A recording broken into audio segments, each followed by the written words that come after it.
Current కోతలు, మళ్ళా urea కోసం లైన్లు, మళ్ళా రోడ్డు మీద దొమ్మిలు, అవన్నీ మళ్ళీ వచ్చినాయి. ఆయన నిజాయితీగానే చెప్పిండు. ఇంకోటి ఆయన ఏం చెప్పిండు మీకు యాదకుండాలా, పాపం ప్రజలు మోసగాళ్ళనే నమ్ముతారు, మోసం చేసేటోళ్ళనే నమ్ముతారు అని చెప్పిండు. నిజంగానే మోసం చేసిండు. 6 గ్యారంటీలోని గారడీ చేసిండు.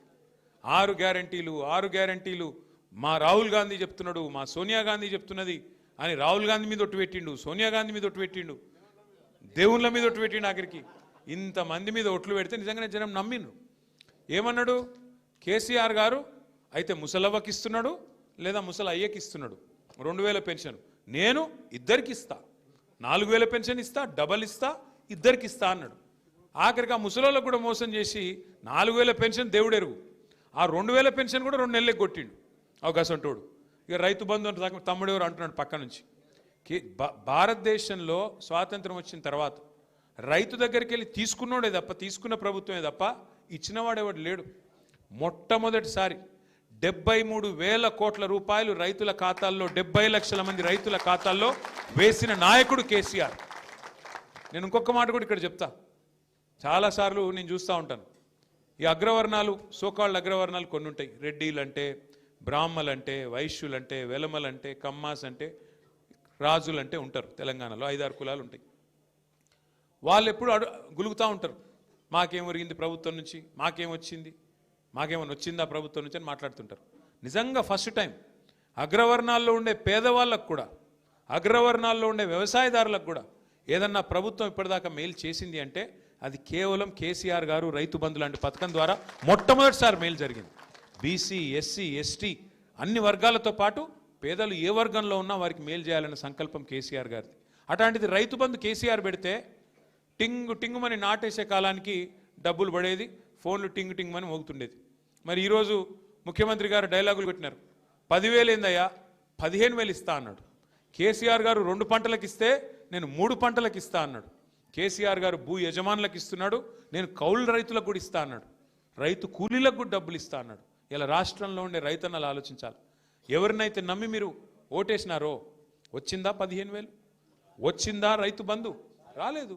కౌలుదారులకు వచ్చిందా రైతు బంధు? రైతు కూలీలకు వచ్చిందా ఆత్మీయ భరోసా? రాలేదు. ఏమన్నంటే ముఖ్యమంత్రి ఒకటే నేర్చుకున్నాడు, 4,000 పెన్షన్ ఏంది, 2,000 పెన్షన్ చేసి 4,000 చేస్తాను కదా, ఏది అంటే ఆయనకు వచ్చింది ఒకటే ఒక్క భాష, ఇంగ్లీషు రాదు, తెలుగు రాదు, హిందీ రాదు, బూతులు వచ్చు, కేవలం బూతుల భాష. పోనీ తెలుగు అన్న చక్కగా వస్తుందా అంటే తెలుగు కూడా చక్కగా రాదు, బూతులు మాత్రం వచ్చు. నువ్వు గట్టిగా అడిగినావు అనుకో, ఏమైనా 4,000 పెన్షన్ అంటే నీ లాగులో తొండలిడుస్తా.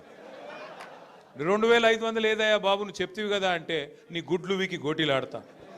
రైతు బంధు ఇస్తా అంటివి కదా, ఏమైందా స్వామి అంటే నీ పేగులు తీసి మెడలు వేసుకుంటా. ఇంకో డైలాగ్ నేర్చుకున్నాడు, పండబెట్టి తొక్కుతా. నిజంగానే పండబెట్టి తొక్కుతున్నాడు, కరెక్టే. ఎవరిని తొక్కుతున్నాడు? మొత్తం రియల్ ఎస్టేట్ను వండబెట్టిండు, మొత్తం మీ రంగారెడ్డిలోని తొక్కుతున్నాడు. ఇది వాస్తవం. రియల్ ఎస్టేట్ను పండబెట్టిండు, తొక్కుడు తొక్కుతున్నాడు 2 ఏళ్ళకి వెళ్ళి. ఆ తొక్కుట్లో ఊరూరా ఉండే పిల్లగాళ్ళు రంగారెడ్డిలో.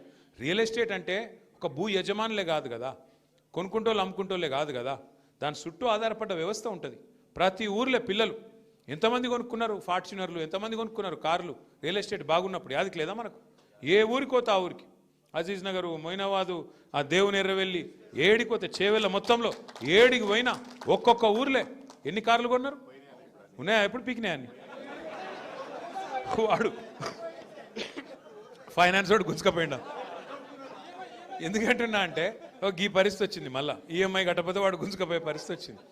ఎందుకు అంటే ఒక మనిషి ధైర్యంగా ఉంటే, సంపద పెరిగితే ఆయన కుటుంబం మొత్తం ధైర్యంగా ఉంటుంది, ఆయన ఊరు ధైర్యంగా ఉంటుంది, ఆయన వ్యవస్థ మొత్తం ధైర్యంగా ఉంటుంది, ఆయన మీద ఆధారపడ్డ వాళ్ళు ధైర్యంగా ఉంటారు. ఇలా మన కళ్ళ ముంగట్నే మీ ఆస్తి హారతి కర్పూరంలోకి కరిగిపోతుందంటే దానికి సన్నాసి ప్రభుత్వమే కారణం. అయితలేదు వీళ్ళతో నడుపుడు. అయితే ఒక్కటి మాత్రం మంచిగా నేర్చుకున్నాడు. ఏమైందా రేవంత్ రెడ్డి గారు, మరి 6 గ్యారంటీలు అమలు చేస్తలేవు ఏం సంగతి అంటే, మొదలేమో ఎకిల్ నవ్వులు నవ్విండు. నవ్వి నేను లంకె బిందెలు ఉంటాయనుకొని వచ్చినా, ఇక్కడ లంకె బిందెలు లేవు అంట. ఇప్పుడు కొత్తది నేర్చుకున్నాడు ఒకటి. ఏంటిది? కేసీఆర్ అప్పులపాలు చేసిపోయినాడు, అందుకే నేను చేయలేకపోతున్నా. ఒక్కసారి దయచేసి మనసు పెట్టి వినండి, ప్రతి ఒక్కరికి చెప్పండి. నేను చెప్తున్న మాట కాదు ఇది. భారత ప్రభుత్వం, కేంద్ర ప్రభుత్వం ఇట్లనే పార్లమెంటులో, ఎందుకంటే ఈయన ఇన్నిసార్లు చెప్తున్నాడు కదా, రేవంత్ రెడ్డి గారు అప్పులపాలు అయిపోయింది రాష్ట్రం, అప్పులపాలు అయిపోయిందని చెప్తున్నాడు కదా, నిజమేనేమో అని చెప్పి ఒక బీజేపీ ఎంపీ కేంద్ర ప్రభుత్వాన్ని పార్లమెంట్లో ప్రశ్న అడిగిండు.